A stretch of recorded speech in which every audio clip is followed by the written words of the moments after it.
Hey, how's it going, guys? So we're going to be taking a quick look at the games for Week 5 for the NFL season. Very low point total games this week. I don't believe there's a single game that's totaled over 50 points at the open of Week 5. That's going to be on the main slate, at least for Sunday. So we're going to be looking at this and taking a quick peek at the higher point total games on the Sunday slate. And then we're going on DraftKings and looking at a few players that could have a big uptick in their usage because of injuries or winning starting jobs. So let's go ahead, take a look, and get started with these game totals here. So the highest point totaled game on the Sunday slate is going to be the later game, the only 4 o'clock Eastern time game on the slate is going to be this Eagles and Cardinals game at 49.5 total game points here. It's going to be an interesting matchup. Obviously, you got the best quarterback in fantasy, not named Josh Allen and Jalen Hurts. Obviously, high floor with his rushing ability. I believe he scored a rushing touchdown in nearly every game he's played so far this season. Don't fact check me on that.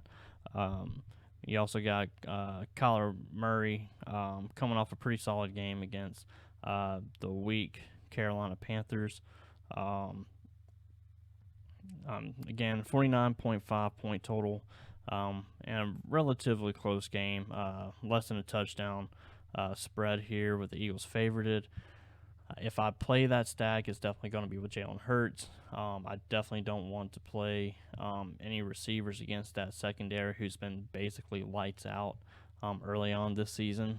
But I'm sure we'll have some Kyler Murray exposure in our lineups this week just to be a little bit different because I think that the field will be fading the Cardinals pass catchers because of the reason I mentioned earlier, but not nearly as much as I would in previous weeks.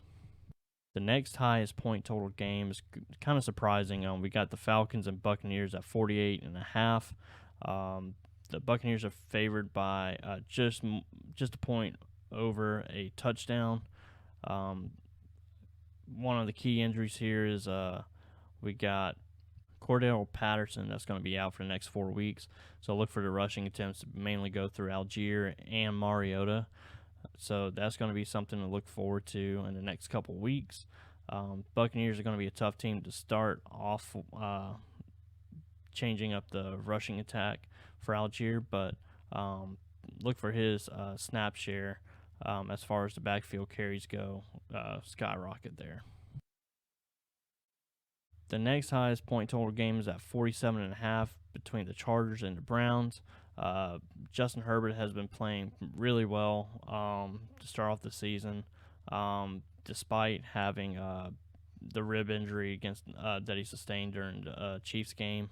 47.5 game total game with a 3-point favorite for the Chargers. Cleveland Browns, obviously, a very heavy run-heavy offense with Nick Chubb and Kareem Hunt. Brissett still manning that offense until Watson comes back at the very end of the season. One thing that I did like to see was Eckler getting a lot more volume, a lot more usage in that offense. I think they finally realized that they can't just simply save Eckler for the fourth quarter. Defenses are just able to key in on him that much more.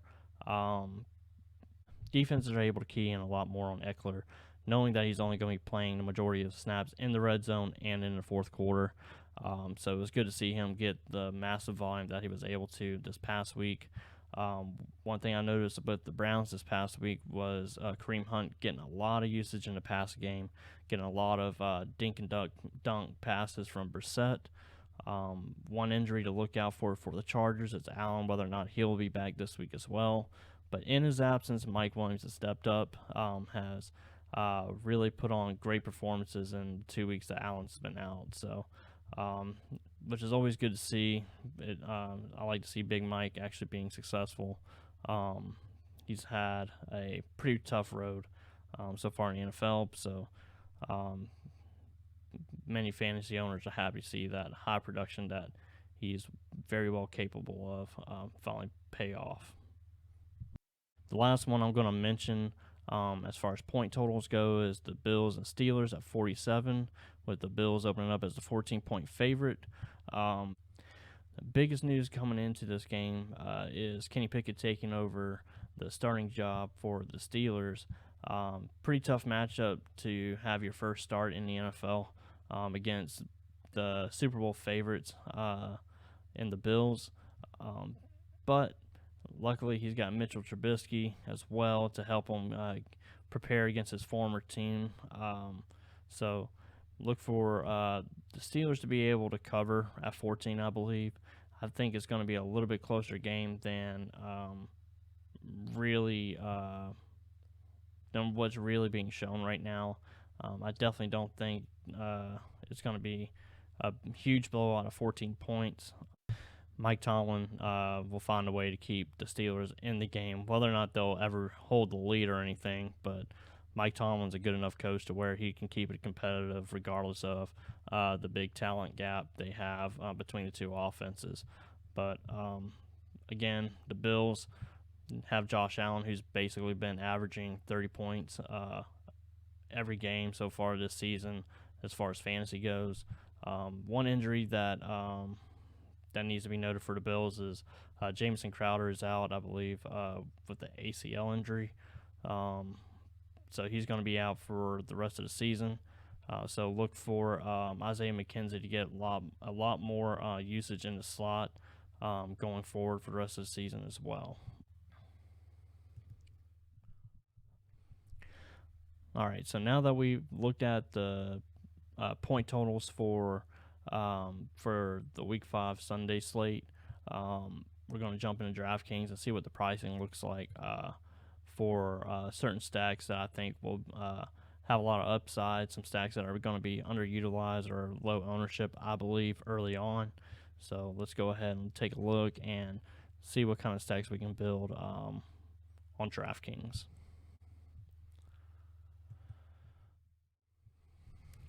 All right, so Josh Allen going to be leading off at $8,200 for the quarterback position. A little bit of a discount from last week, which he shouldn't be discounted for that game. I mean, they were basically playing in the rain for all four quarters. I know he said that he enjoys playing in the rain because it makes the ball more tacky, blah, blah, blah, whatever. I don't care what you say. As a quarterback, it's never fun to play in the rain. Especially at that level when the margin for error is so little. Jalen Hurts, again, in the highest point total game of the week. Right behind him is Kyler Murray as well at 8,100 and 7,400 respectively. I think I said he had a rushing touchdown in every game so far this season.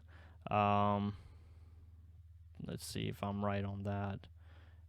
He missed out on week 3. So just about. He's 3 for 4 as far as rushing touchdowns go. So again, huge floor as far as rushing. Last week he looked kind of underperformed. Only thrown for 204 yards. Still ran for a touchdown, ran for 38 yards. So, still, I mean, that's about as low as you're going to see him this season. And that's also against the Jacksonville defense, who's pretty legit. They're not getting near the notoriety that they deserve. But look for Jalen Hurts to have a pretty good game against his Arizona defense, who's been giving them massive yards this year. Now, I'm going to go ahead and skip these guys here. It's pretty straightforward. Jared Goff, obviously, is going to be boom or bust. But I'll come back to these guys at the middle of the pack for the quarterbacks at least. And go to a guy I think he's going to hold a lot of value. He should be priced way higher than this is Teddy Bridgewater. Now, Teddy Bridgewater coming in the second half, basically, after one of the most controversial decisions by an organization as far as health and safety protocol goes. Probably not the right video to go into detail and talking about that, but anyway, we'll move past that. But again, Teddy Bridgewater here at $5,400 playing against the Jets away. Threw the ball 23 attempts in his half of football against the Cincinnati Bengals. One touchdown, one interception. Had a rush for 11 yards as well. He's still able to move around very, very well. Very smart veteran. In my opinion, he's one injury away from being a solid starter in the NFL, basically. I hate what happened to him early on in his career in Minnesota, but look for Teddy Bridgewater to definitely outperform that $5,400 price point there. That's assigned to him against the Jets, who has a lot of young talent there on defense, but when you got explosive players like Tyreek Hill and Jalen Waddle, I'll take my chances with them any given day. Again, Tyreek Hill last week, 28.9 fantasy points, 14 targets, 10 receptions. Again, and two only played half the game during that matchup. Looking at Jalen Waddle at $6,700 here. Only 5 targets with 2 receptions, still averaging a stupid 19.5 yards per reception. Sauce Gardner's only going to be able to shadow one of them if he does shadow. Whether it's going to be Waddle or Hill, it's kind of pick your poison as far as that Jets defense goes.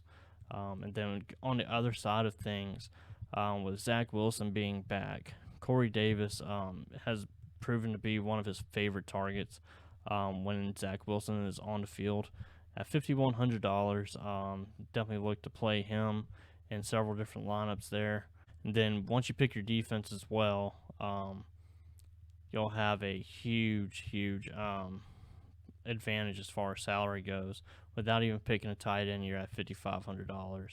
So, and that's with paying up with the 2 best pass catchers on that Miami Dolphins offense. So, look for Bridgewater to really outperform here at $5,400 with this speed stack with Hill and Waddle, with Corey Davis demanding a big target share from that New York Giants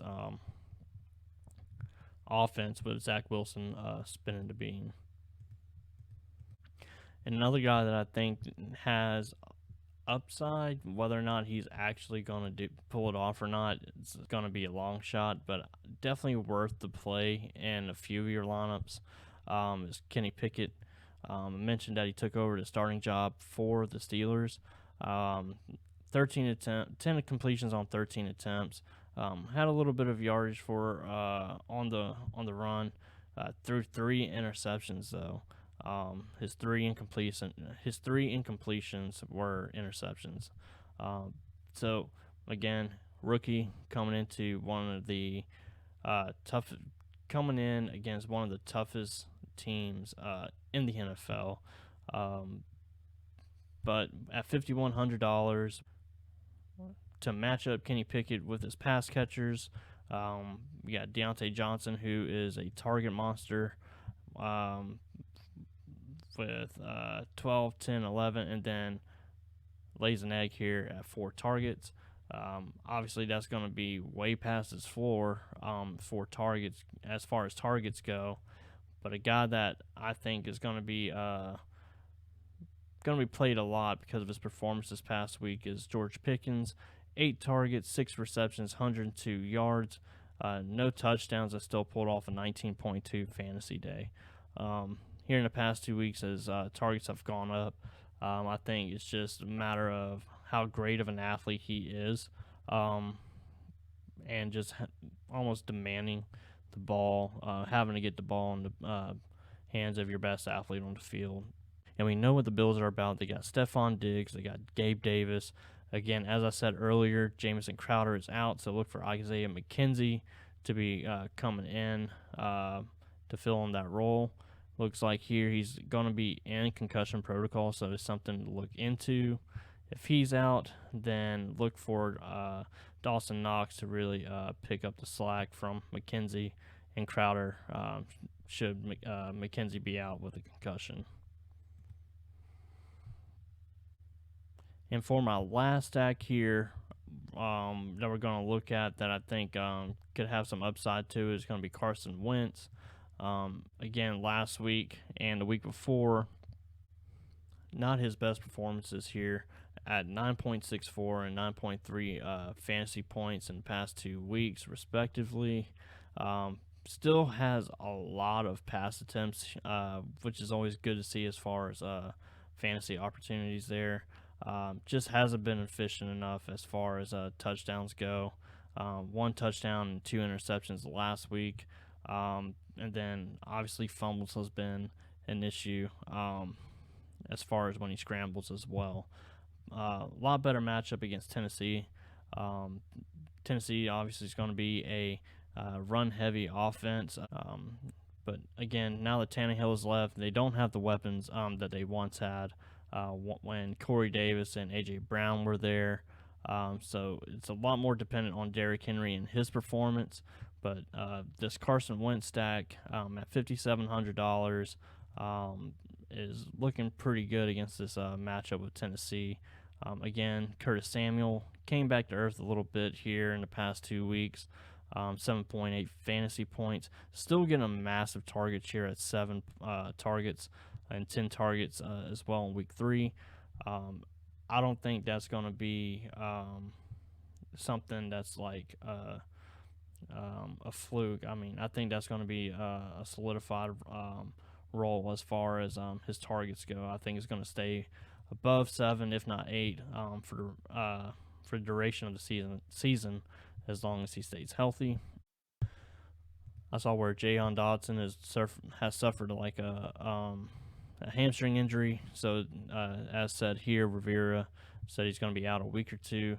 Only bodes better for Samuel and McLaurin, as well as Logan Thomas at the tight end position. McLaurin here, not getting as much targets as Samuel. 3.5 fantasy points last week on 6 targets.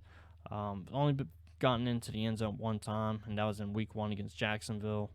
But still, with the price points here at $5,700 for Wentz, 58 and 62 for Samuel McLaurin, with Thomas still on the low end of the tight ends pricing at $3,200. Looking on the other side of the ball for the Titans here, we got Bobby Trees at $5,200, 4 receptions in each of his last 3 games. It's going to be hit or miss for him, I believe. Bobby Trees has been very hit or miss in this offense. Here in the past 2 weeks, it's been looking better. But with Treylon Burks being out, this could mean a lot more targets is coming Bobby Trees' way.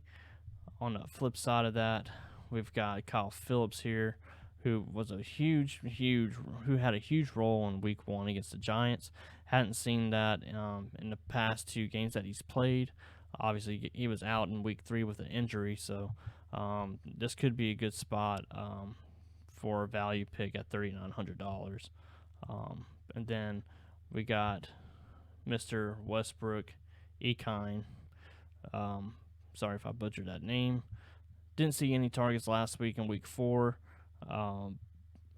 Definitely not the best option for the Titans here.